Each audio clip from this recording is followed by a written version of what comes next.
Muito boa noite a todos. As minhas saudações fraternas para todos os espíritos aqui presentes, uns que nós vimos, outros que não conseguimos ver. Hoje a casa está cheia, graças a Deus. E os votos de muita paz.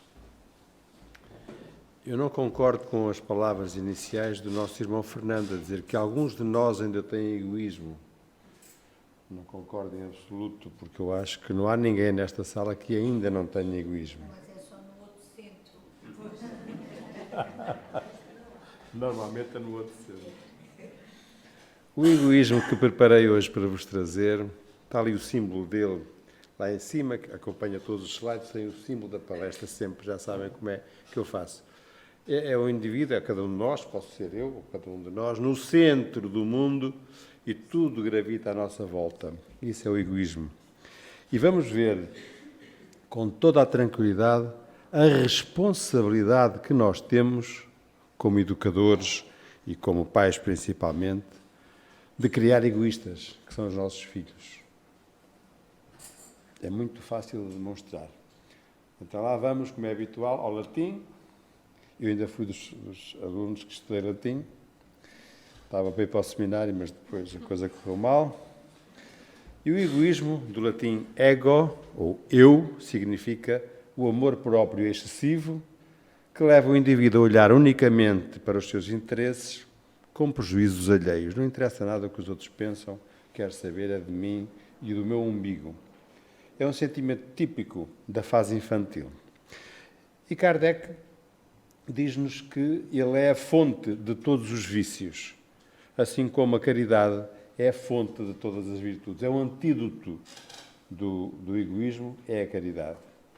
E Madre Teresa completa dizendo que ele é a raiz de todos os males. Então, o egoísmo é a chave para a solidão. O egoísta é uma pessoa que vive só no seu mundo, fechado, a nascente de todos os males. Segundo a mitologia grega, é o símbolo do narcisismo, do gostar de mim próprio, de estar ao espelho e só gosto daquilo que eu vejo no espelho. Representa a figura de amor por si mesmo. Não confundir o amar-nos a nós próprios com o egoísmo. Não tem nada a ver uma coisa com a outra. Este trabalho foi baseado no livro de Nise da Silveira, médica psiquiátrica, que já cá foi apresentado também trabalhos dela, e também outros livros, nomeadamente Joana de Ângeles e o Livro dos Espíritos e o Evangelho, obviamente. Então, o egoísmo é uma lança penetrante que fere mortalmente o coração dos homens, atirando-se às trevas do mal-querer e conduzindo-os ao holocausto das sensações, como se estivessem sem salvação, nem possuíssem qualquer esperança. Reduz-se no indivíduo pensar em si mais do que pensa nos outros, sejam estes de que relacionamento forem. Com tal característica, o homem tende a reproduzir a sua imagem em tudo o que faz, exibindo com orgulho é o filho direto, é o filho herdeiro do egoísmo, exibindo com orgulho a vaidade e o seu próprio reflexo. É natural, começa agora aqui a nossa responsabilidade de pais, é natural que na fase de desenvolvimento da criança ela seja egocêntrica. É natural que ela deseje que todas as suas vontades sejam realizadas nos primeiros tempos. Desta forma, a criança cresce acreditando ser o centro de todas as atenções. Com o avanço fantástico da tecnologia, os benefícios gerados são incalculáveis. Porém, estamos criando uma geração de alienados.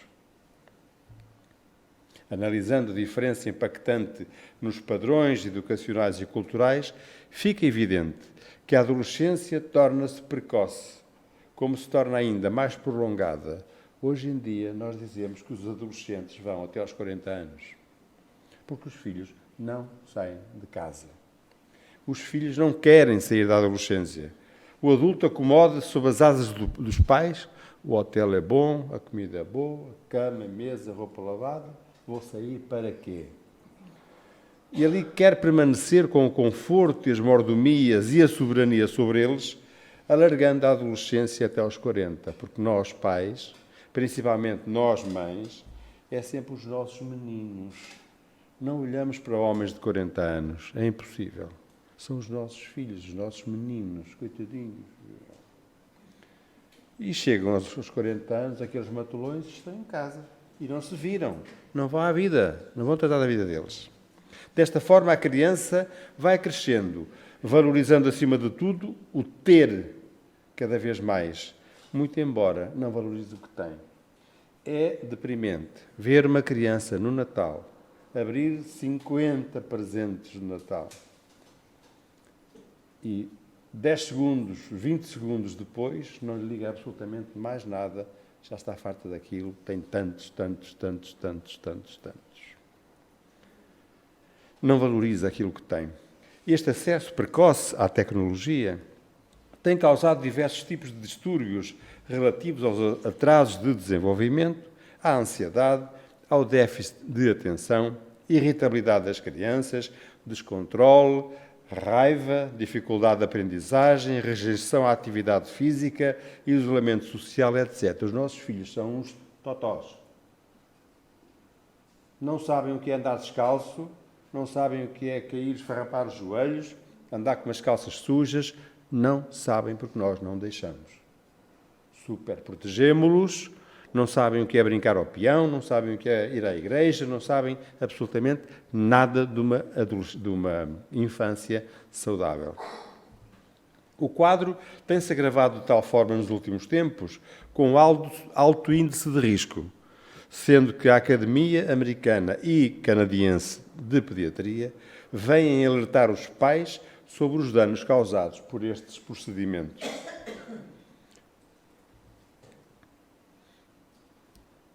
A criança, desde muito tempo, está exposta à televisão, à internet, aos smartphones, ao iPad, aos jogos, etc. E então os pais ignoram estas recomendações para não serem importunados. Dá muito trabalho educar os filhos. Os filhos são uns chatos. Então toma lá isto e cala-te e deixa-me em paz. Silenciando assim os seus filhos, abstraindo-se da sua educação. As crianças e os jovens parecem hipnotizados pelos aparelhos. Não conversam mais com os amigos, não conversam com os familiares, não brincam, transformando-se lentamente em usuários patológicos dependentes da internet. Os cientistas da Universidade de Harvard, de Cambridge e de Oxford confirmam que essas doenças estão a ser provocadas por estas exposições prolongadas na internet. A mente fica acelerada, gerando insónia. A nova geração está dormindo menos 2 horas por dia, comparando com os anos 60. E porquê? Porque o motivo é o efeito da luz azul, a chamada blue light, que é uma luz cujo comprimento de onda não é visível pelos nossos olhos e que irradia desses aparelhos de forma quase imperceptível e que impede o utilizador de desligar o equipamento. Outro dos fatores que acontece, por exemplo, é a secura dos olhos. Nós, quando estamos a olhar para o computador, não pestanejamos. Se não pestanejamos, não há fabricação de lágrima. O olho fica seco. E começamos a ter queroses. E começamos a ter perturbações de irritação dos olhos. E quando damos por elas, as nossas crianças já precisam de óculos muito precocemente para ler. Segundo os mesmos cientistas, a retina, ao ser atingida por essa blue light, por essa luz azul, emite um sinal ao cérebro, causando a interrupção da produção da melatonina, que, como sabem, é a hormona produzida na glândula pineal e que é responsável por tratar todo o ADN que foi estragado durante o dia e ela à noite conserta, desde que esteja o quarto completamente às escuras, porque a pineal só trabalha às escuras. Daí a penumbra das reuniões mediúnicas, exatamente para ativar mais a antena parabólica que é a nossa pineal. Vale salientar que o sono previne a obesidade. Antigamente dizia-se que o sono era meio sustento, não era? O sono previne a obesidade porque o organismo produz mais hormona leptina, que inibe que melhora no controle da ansiedade e diminui a produção da grelina, que é uma outra hormona que aumenta o apetite. Então, se nós dormirmos um período de 7, 8 horas por noite, tranquila, estamos a ajudar a emagrecer, além de termos muito mais tranquilidade do sistema nervoso. Uma chamada de atenção para os nossos jovens, principalmente, que vão para a discoteca e se deitam às 5 da manhã. E no dia a seguir dormem até às 3 da tarde, para recuperar o sono que perderam durante a noite anterior. Nunca mais na vida recuperam as horas de sono que perderam.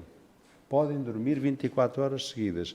Aquelas horas de sono que eles perderam do nosso ciclo circadiano, do nosso ciclo biológico, nunca mais é recuperado.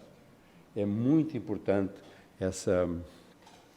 estão a ser estudados neste momento os trabalhadores que trabalham por turnos com perturbações psicológicas graves e até psiquiátricas, exatamente por essa falta do repouso da polaridade mental das nossas células do cérebro. Porque eles trabalham 15 dias no horário das 8 às 5, por exemplo, e chegam à noite e vão dormir, como nós todos vamos. E depois, quando estão habituadinhos naquele ritmo, mudam o turno e vão trabalhar de noite. Então, quando nós nos estamos a levantar, eles estão-se a deitar. E aquele ritmo circadiano vira de pernas para o ar. E o doente, o trabalhador, começa a ter problemas. Então, vamos dormir mais para controlar o apetite. As nossas crianças e jovens não sabem brincar, nunca aprenderam. Em vez de brinquedos, recebem aparelhos eletrónicos. Eu não vejo mais uma criança brincar com o cabo da vassoura, com um travessão em baixo, a fazer uma carreta. Não vejo mais isso. Já não digo a ganchurra, que ainda é mais difícil, ou andar a jogar a bola, como eu fazia, para não levar umas palmadas quando chegasse a casa, tirava os sapatos e andava descalço a jogar a bola, porque senão esfarrapava os sapatos. Os jovens passam a ser educados pelos avós, pelas tias e pelas babás, pois os pais desejam educá-los de forma moderna, diferente da educação que receberam. Sabem qual é a consequência? Quando os pais forem velhinhos, vão para os asilos e para os lares, porque os filhos não estão para os aturar. Naturalmente, cabe aqui as honrosas exceções das pessoas que não têm uma vida que possam tratar dos seus velhinhos, mas neste momento vê-se na sociedade moderna que nós estamos a levar os nossos velhinhos para os lares e a trazer os animais para casa. Há aqui qualquer coisa que não está bem na nossa sociedade e isso é da nossa inteira responsabilidade. Da forma como estamos a tratar os nossos filhos, eles um dia vão fazer a mesma coisa connosco. Fundamentalmente porque não têm aquela ligação direta na educação. Vamos passando aos nossos filhos a ilusão de que ter tudo é o mais importante. Eu lembro-me que uma vez, lá eu tinha assim umas ideias assim um bocado, que foi um escândalo na família, andávamos às compras com as crianças, ainda eram pequenitos, e às tantas, o meu filho mais novo queria um pastel de nata. E eu disse-lhe, não compro um pastel de nata. O pai não tem dinheiro para comprar um pastel de nata. Não tem dinheiro. Foi fazer queixa à mãe. A mãe aqui del Rei que não compraste um pastel de nata para o menino. E eu disse, calma, meu amor, quando chegar a casa a gente conversa. Chegámos a casa e ele já era grandito e disse, vai buscar o dicionário. Tinha lá um dicionário da Porta Editora, abre aí no N da palavra, procura a palavra não. O que é que diz? Quais são os significados da palavra não? Não, negação, não sei o quê. E eu disse, afinal existe no nosso vocabulário a palavra não. Então aprendeste que o não existe. Então é para aprenderes que também existe o não. O meu filho tem quase 40 anos e ainda hoje fala nisso. E é assim que ela faz com os filhos, ou com a filha, neste caso. Os jovens deixaram de ter determinado tipo de normas. Também não digo que fosse tão rigoroso como era no nosso tempo, mas nem 8 nem 80. Os pais chegam a casa cansados, estressados, e procuram não contrariar os filhos, permitindo todas as chantagens e vontades. Então, quando contrariamos, eles fazem as birras, fazem aquelas cenas todas, e nós, para não estarmos com chatice, deixamos de fazer tudo. É um erro crasso, Estamos apenas a ajudar a criança a encontrar o seu egoísmo, porque quando os repreendemos, os filhos reagem porque sabem que os pais acabam por ceder. O resultado são filhos que crescem sem limites, sem regras, sem respeito, sem disciplina, sem religião, sem valores. Os valores que eles têm são os valores que eles encontram na internet e no Facebook e por aí vamos. O indivíduo chega à fase adulta acreditando que é mais esperto que os outros e que ele pode tudo, consegue qualquer coisa. É vulgaríssimo vermos uma criança com 10 anos no ciclo preparatório com um iPhone, não estou a dizer um telefone, um iPhone na mão, no bolso.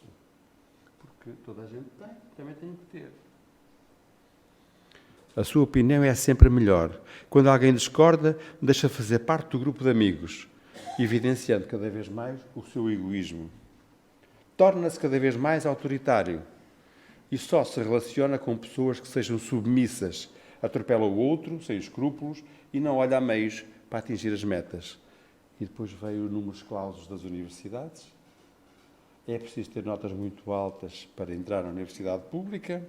Então veio a competição ser estimulada de uma forma absolutamente dramática e o egoísmo está instalado mais do que nunca nessa competição.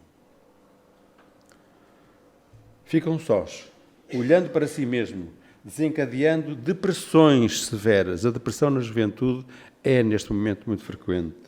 Como somente se vê por meio do olhar do outro, precisa estar constantemente em evidência nas redes sociais para que o outro lhe dê o feedback continuamente.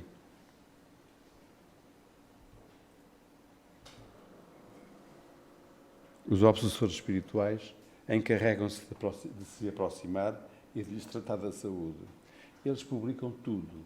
E em modo de férias, em modo não sei o quê, em modo de desporto, e estou na casa de banho e vou tomar banho, põe papel, dói-me a cabeça. Contam toda a vida escarrapachada no Facebook. Publica selfies, malhando na academia, imaginando-se um deus grego. Olha os exemplos que estão a aparecer. Em bares, em festas, bebendo álcool alucinadamente, drogas, em viagens, selfies sorridentes, apenas vivendo da aparência. Nos vossos amigos do Facebook, vejam a quantidade de publicações de fotografias das próprias pessoas.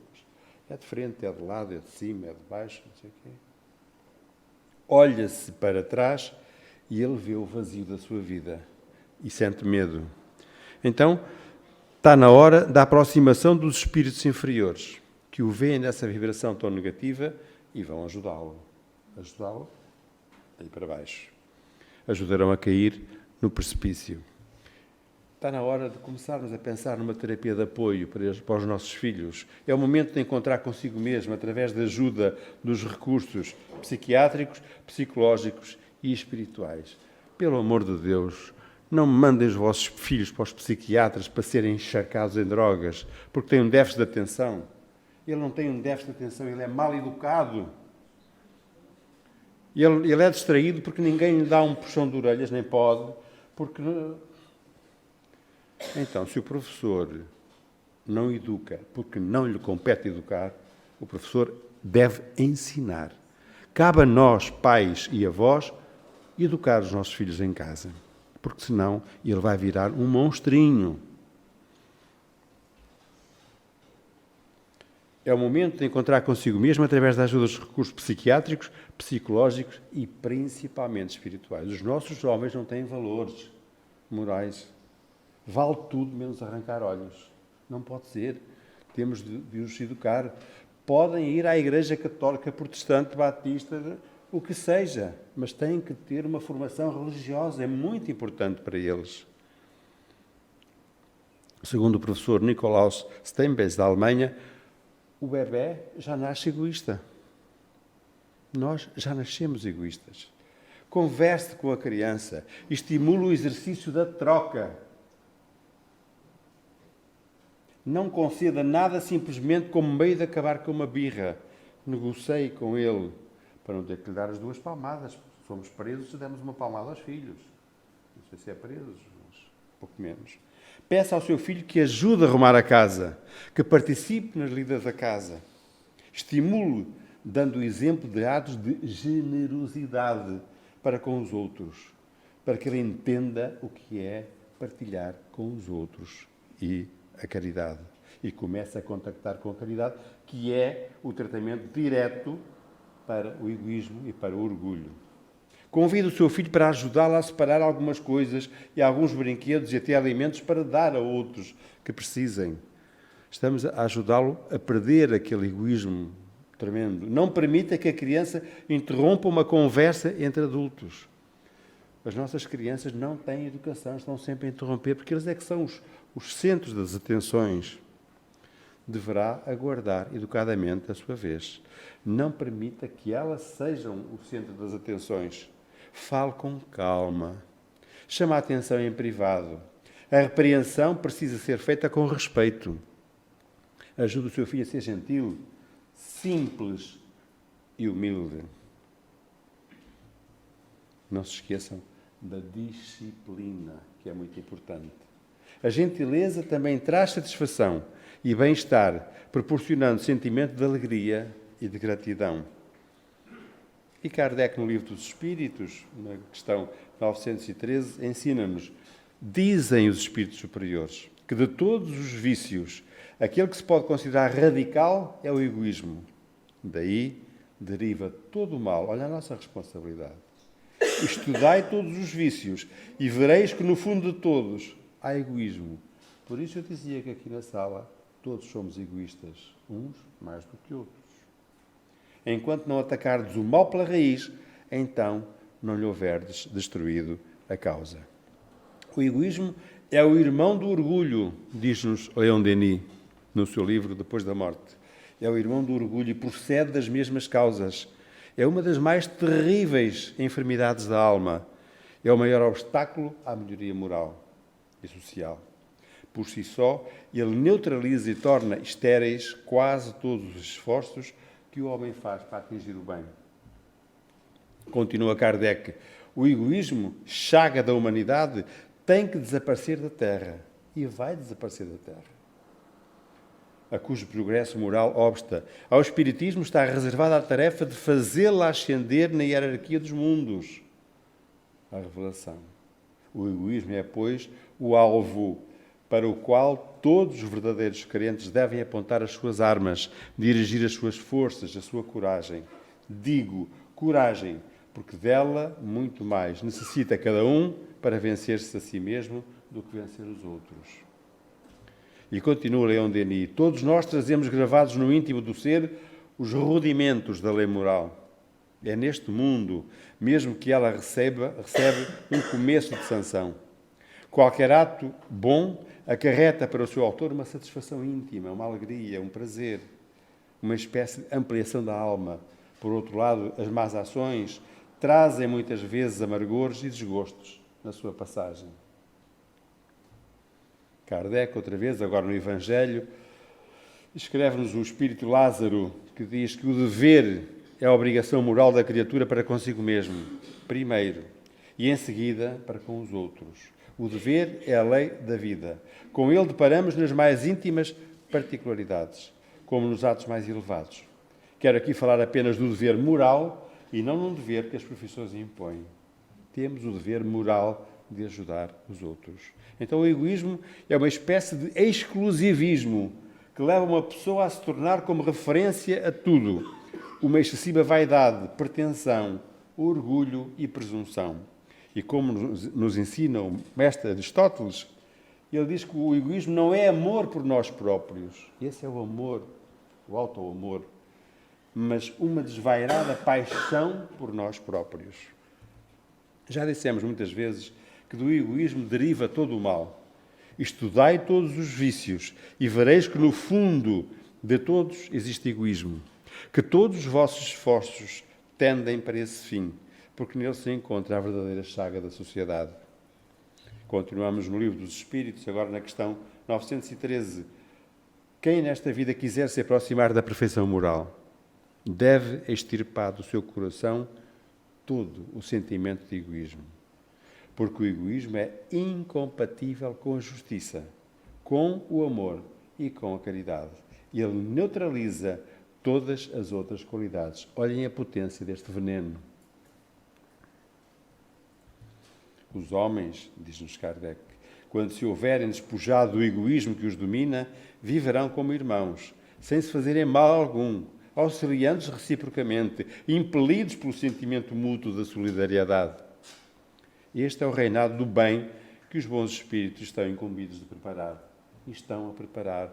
E está o período da transformação da nova era na Terra. A bem ou a mal? De todas as imperfeições humanas, o egoísmo é a mais difícil de desenraizar-se. É uma erva daninha. Ele se enfraquecerá à proporção que a vida moral for predominante sobre a vida material e, sobretudo, com a compreensão que o Espiritismo nos faculta. Temos de mudar. Não haverá borboletas se a vida não passar por longas e silenciosas metamorfoses. Está a mudar tudo. O mundo está a mudar e nós temos de mudar. Ouvi hoje a notícia da Universidade Nova de Lisboa que foi descobertas bactérias que produzem energia elétrica. De tal maneira que na nossa Universidade de Lisboa, a Universidade Nova, produz energia elétrica, não tem capacidade ainda os equipamentos de produzir energia para uma cidade, mas notem, já tem capacidade para instalarem, por exemplo, no cenário de crise, no meio da África, numa guerra, num cataclismo, um terremoto, uma coisa qualquer, já tem possibilidade de deslocarem essas bactérias. Os alimentos para as bactérias é o que há lá, é a água e mais umas coisitas que há por lá em cada sítio, e essas bactérias já são suficientes para produzir energia para aquela situação.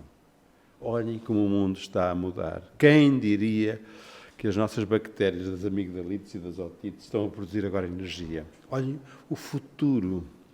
Olhem o admirável mundo novo de Aldous Huxley, que todos nós lemos na nossa infância. Como é que aquela alma, há 50 anos atrás, ou 60, ele projetou o mundo, já com tanta... Ou o Júlio Verne, com as léguas submarinas, ou Kardec, ou tantos dos mais recentes. Não haverá borboletas se a vida não passar por longas e silenciosas metamorfoses. Uma frase, um pensamento lindo. Temos que modificar. Temos de deixar de ser egoístas. Quem nesta vida quiser se aproximar da perfeição moral, deve extirpar do seu coração todo o sentimento de egoísmo. E ele neutraliza todas as outras qualidades. E a pergunta 914. Estando o egoísmo fundado no interesse pessoal, parece difícil extirpá-lo inteiramente do coração do homem? Chegaremos a isso? Pergunta Kardec ao Espírito de Verdade. Olhem a resposta. À medida que os homens se esclarecem sobre as coisas espirituais, darão menos valor às coisas materiais. Em seguida, é necessário reformar as instituições humanas que o excitam e o entretêm, largar a materialidade e passar para a espiritualidade. Louváveis esforços, diz-nos Kardec, são feitos, sem dúvida, para ajudar a humanidade a avançar. Encorajam-se, estimulam-se, honram-se os bons sentimentos. Hoje, mais do que em qualquer época, porém, o verme devorador do egoísmo continua a ser uma praga social.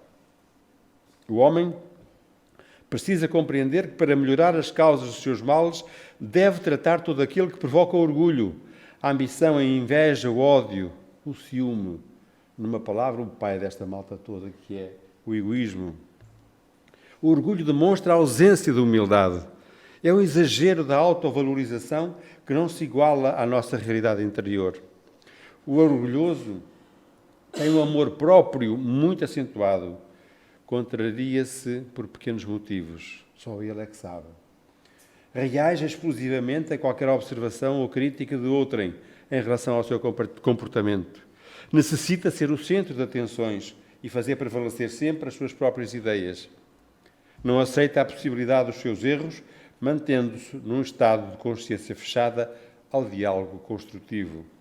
Menospreza as ideias do outro. Ao ser elogiado por qualquer motivo, enche-se de vaidade, de satisfação presunçosa, como se reafirmando na sua importância pessoal. O orgulho, diz-nos o Evangelho, vos induz a julgardes mais do que sois, a não aceitar uma comparação que vos possa rebaixar e a vos considerardes, ao contrário, tão acima dos vossos irmãos, quer em espírito, quer em posição social, quer mesmo em vantagens pessoais, que o menor paralelo vos irrita e aborrece. E o que acontece então? A cólera, a zanga, a ira, a raiva. O orgulho impede de pedir desculpas, mesmo quando se reconhece estar errado. Ele impede-nos muitas vezes de desabafar, de contar algo que nos oprime a consciência e nos incomoda. Leva para a direção contrária do que sabemos ter que ir, só para não dar o braço a torcer. Impede de ser razoável, de procurar um ser querido ou um amigo, de dar algo de si para o seu semelhante ou desabafar com um amigo. Preocupa-se o orgulhoso muito com a sua aparência exterior. Os seus gestos são estudados. Dá demasiada importância à sua posição social e ao prestígio pessoal. O orgulhoso acha que todos os seus circundantes, familiares e amigos devem girar em torno de si. Não admite se humilhar diante de ninguém, achando essa atitude um traço de fraqueza e falta de personalidade. Usa de ironia e deboche para com o próximo nas ocasiões de contenda. E então voltamos 2000 anos atrás e vemos as palavras de Jesus em Mateus, e ele diz-nos: qualquer, pois, que a si mesmo se exaltar, será humilhado, e qualquer um que a si mesmo se humilhar, será exaltado. Está tudo dito. Não temos mais nada para dizer. Começa então iniciando pelas pequenas coisas. Vamos à mudança, estou a terminar. Comecemos por iniciar por pequenas coisas, como diz Joana de Ângeles, quando acharmos que temos um caminho muito longo, comecemos por dar o primeiro passo. Comece iniciando por pequenas coisas. Falar baixo, quando todos gritam. Ser surdo a calúnias. Pedir desculpa. Dar algo de si que a consciência pede que se dê. Procurar o outro para uma reconciliação. Se o outro aceita ou não o pedido de desculpa, é um problema dele, não é nosso. Perdoar é a grande vacina contra o orgulho. Perdoar é libertar-se da carga que o orgulho impõe, a mágoa. Para que o orgulho? Por que é que somos orgulhosos? Num sopro a vida se desfaz. A humildade, a simplicidade, o reconhecimento da falha humana, seja em si ou no próximo, é libertadora. O orgulho guarda os ressentimentos, alimenta as feridas e mágoas pela vida inteira. Se abrirmos mão do orgulho, nem haveria guerras. O orgulho de raças, de religiões, de castas, de posição social, para quê? Então Jesus, nosso Mestre, não se serviu de condições excepcionais no mundo para exaltar a luz da verdade e a bênção do amor. Não aguarde a renovação exterior da vida diária para ajudar. Comece imediatamente a sua mudança. Jesus não tinha uma pedra para encostar a cabeça. Se você dispõe do mínimo recurso, já temos mais do que ele. Jesus partiu aos 33 anos. Se você está na idade amadurecida e dispõe do ensejo de auxiliar, agradeça ao alto, dando mais de si mesmo. Jesus não encontrou ninguém que o amparasse na hora difícil. Se você recebe o apoio de alguém nos momentos críticos, saiba ser grato. E então André Luiz diz-nos que Jesus nada pôde escrever. Se você consegue gravar pensamentos na expressão do bem, colabore sem tardança para a felicidade de todos. Vemos assim que a vida real nasce e evolui no espírito eterno e não depende das aparências para projetar-se no rumo da perfeição. Jesus ao leme, segue à frente de nós. Se você deseja acertar, basta apenas segui-lo. Sigamo-lo, pois. De todas as imperfeições, o egoísmo é a mais difícil de desenraizar, já vimos lá atrás. Ele funda-se na importância da personalidade. Ora, o Espiritismo, bem compreendido, faz ver as coisas de tão alto que o sentimento da personalidade desaparece de alguma forma perante a imensidão. destruindo essa importância, ou pelo menos reduzindo-a às suas legítimas proporções, ele necessariamente combate o egoísmo. O choque que o homem experimenta do egoísmo nos outros é o que muitas vezes o faz egoísta, por sentir a necessidade de se colocar na defensiva. E Fenelon diz-nos que, notando que os outros pensam em si próprios e não nele, ei-lo levado a ocupar-se consigo mais do que com os outros. Sirva de base às instituições sociais, às relações legais do povo a povo e de homem a homem, o princípio da caridade e da fraternidade. E cada um pensará menos na sua pessoa. Assim veja que os outros também pensam nele. Todos experimentarão a influência moralizadora do exemplo e do contacto.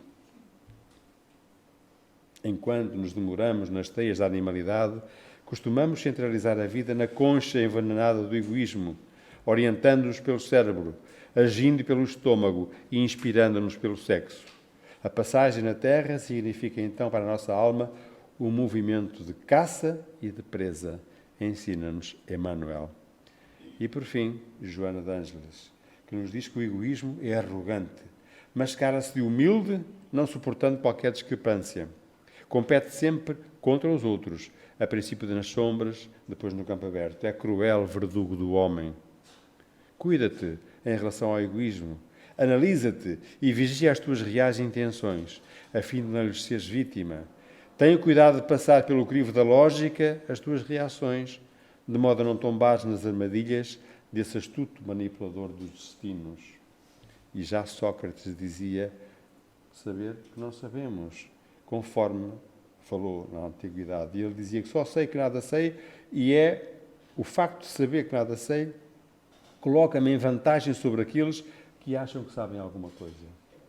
Então nós sabemos que nada sabemos e que o egoísmo é o mal de todos os nossos problemas. Então como é que se combate o egoísmo? Atacando os filhos dele, ou seja, a impaciência. Ele tem uma família grande, o egoísmo. A impaciência, o desejo de privilégios, o melindre. O melindre. Nós somos muito sensíveis ao melindre. A intolerância, a dificuldade de aceitar as outras pessoas como são. Devemos entrar na fila como todos, sem disputar tratamentos especiais. Não nos consideramos melhores nem mais sábios do que os outros. Os instrutores espirituais ensinam que para combater o egoísmo devemos cultivar as virtudes opostas a ele, ou seja, o altruísmo, o desapego, a humildade, a tolerância. Aprendendo a amar, estaremos combatendo o egoísmo. Necessário é perseverança, continuidade do esforço, pouco a pouco, como uma escada que sobe de grau a degrau. E, por último, façamos, como ensina Santo Agostinho, levantamentos diários, o resumo do que fizemos durante o dia, para verificar se estamos melhorando. O dever do espírita, para terminar, diz-nos André Luís, o dever do espírita é tornar-se progressivamente melhor, um bocadinho cada dia melhor que o anterior. Útil, assim, verificar de quando em quando, com rigoroso exame pessoal, a nossa verdadeira situação íntima. E por aqui passa o tratamento do nosso egoísmo. Que Jesus nos abençoe e muito obrigado pela paciência que tiveram em escutar-me.